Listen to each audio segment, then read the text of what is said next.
මෙන්න මේ අමුද්‍රව්‍යයේ නම නම් මට හොයාගන්න බැරි වුණා. දන්න කවුරු හරි ඉන්නවා නම් පල්ලෙහාන් කමෙන්ට් එකක් දාමුද? ඉතින් ගොළු බෙල්ලොන්ගේ ගමන හිමින් වුණාට උන්ගේ කෑම නම් හිමින් නෑ.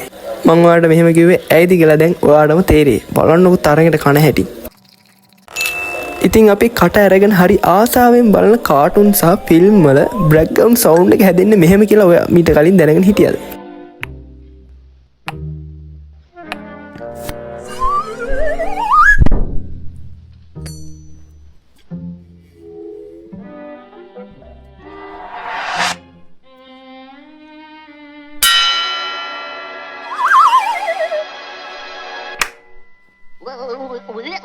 කාඩවත්ම කරදරයක් නැතුව තමන් වැඩේ පාඩුවේ කරගෙන ඉන්න හරකෙක් නේ.